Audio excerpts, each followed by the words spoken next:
Hello everyone, my name is Emma Bates and I work for Panoramic Care. We are a senior level recruitment consultancy specialising in special education and social care. I specifically cover the special education market and I'm here today with Mark Escott, who is the CEO for School for Inspiring Talents. Mark recently wrote this book that we are going to be discussing today, One More Life Chance, which is basically the explanation of how he came to developing the schools that he's running. We are supporting Mark, hopefully in the venture for helping him grow his business in terms of recruitment. And I just wanted to have a discussion with Mark today about his book and his journey. So, Mark, obviously, I've read the book and it is absolutely fascinating. Would you be able to just tell me and the listeners a little bit about how you came to, creating your first school? Yes. So I would say I'm the CEO of Life Chance Education, and we run a chain of therapeutic day schools called School for Inspiring Talents. So around 7 years ago, I was working as an advisory teacher for the local authority in the behaviour support team, and spending a lot of my time working around inclusion, looking at how to make sure young people were not excluded from education, but a lot of young people were being excluded. Mm-hmm. And I started to really get that one size doesn't fit all. And then I really started to explore the reasons behind some of that behaviour, or the exclusions, and started to explore around what's now become commonly known as ACEs, adverse childhood experiences.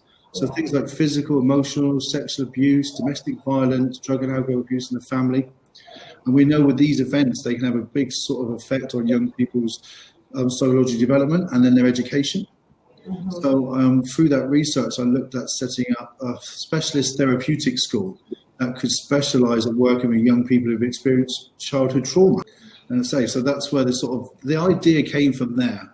Yeah. I'm also, I am one of these young people. I've lived experience. So I grew up in a world where it was quite traumatic, and I really didn't cope too well in education myself. So part of my journey has been to explore that and to transform the education system and make it more inclusive for people like myself, and actually be engaged in learning and enjoy learning. Exactly, and that's amazing. And I think, from knowing your story and about the schools, it seems like maybe that's one of the things that's made you so successful. Do you think that, is right? What do you think it is from your side that's made the schools so successful? And, the first school was obviously so successful and you're growing, massively now. Yeah, I mean, so we've set up our first site was 5 years ago. We're now into our 5th year. We've just opened up our 4th school, as well as a multidisciplinary team. We have a team of therapists as well that are led by our consultant clinical psychologist. So the success, the drive was from my own experiences as a young man. But and it's been sort of how to build that team as well. The successes because of all the team's been growing, rapidly over the last 5 years as well. We started off with 3 members of staff 5 years ago, and now we've got 51. Wow, that's massive growth in such a short... So bringing in more and more staff over the years and developing the idea. I've seen my role as a CEO is to find people who are actually better than me at doing my parts of that job. And I say a lot of that work was done through recruitment agencies at the start. We work with recruitment agencies like yourself to actually help us support finding the right kind of people to fit into this environment. Exactly. Because I realised I joined lots of organisations that were established, but I'd never been involved in anything that was brand new. So that was very new to me. So the success is the drive was a part of my own personal drive, my story, but finding the right team members has been really important in building that team over the last 5 years. Exactly. But what sort of attributes then are really important to you with the people that you work with and that you take on? So I think everything's based in relationships. So first of all, fundamentally, so we really talk about interviewing for personality. So when we're working in special needs, I think a lot of people talk, and I've heard the phrase they talk, it's more of a calling than a job. Yeah. And people just feel they couldn't do anything else. And I really understand that. Yeah. For me, it's like, I love working with these young people. I find them really easy to relate to. Yeah. I really enjoy working with them for their backstories and actually see them engaged in their education. So looking at people who are willing to be very open to these young people's needs and be very, very patient and very caring as well is very, very important.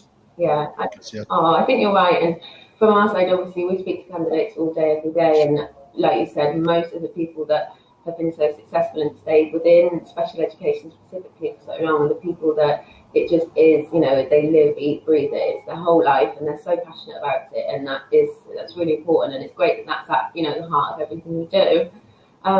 So obviously, sort of since then, you've had so much success, and the schools are doing, amazingly, and you've got the book again. Yeah. What would you say your biggest success has been? Would you say it's the book? Would you say it's the schools? Or, what would you say the biggest achievement for you has been?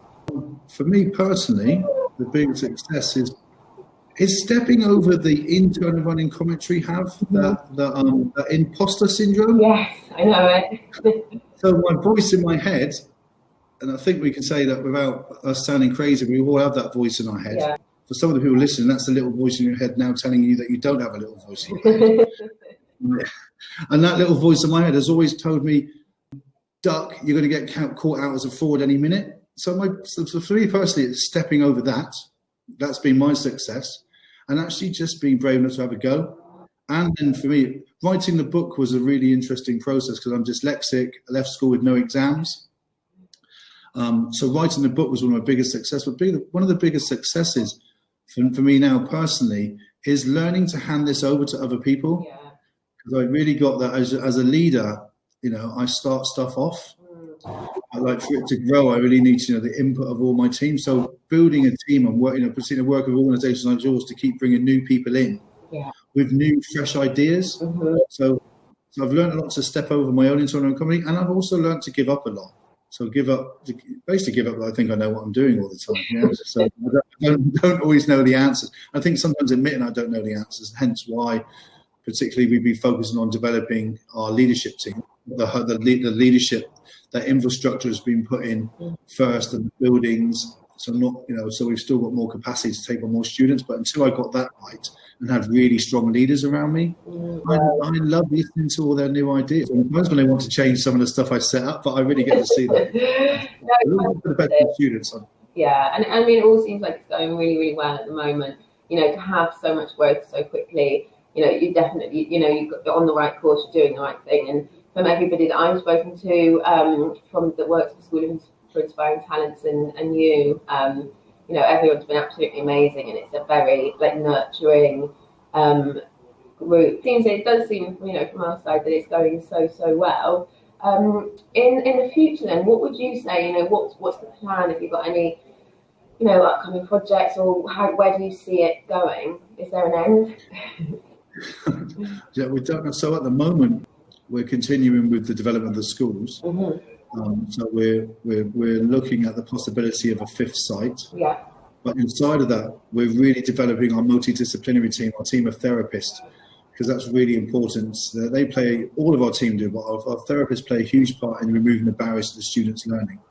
But also what we've looked at is we are a niche provision. Mm-hmm. We're a niche for young people. And if the referrals keep coming at the rate they have, what we've been doing now is looking at setting up life chance training, where we can actually go into other schools. We're doing some work starting this in January in Devon, where we can train other schools to become trauma informed, to help them understand these young people more, so we can lower exclusions.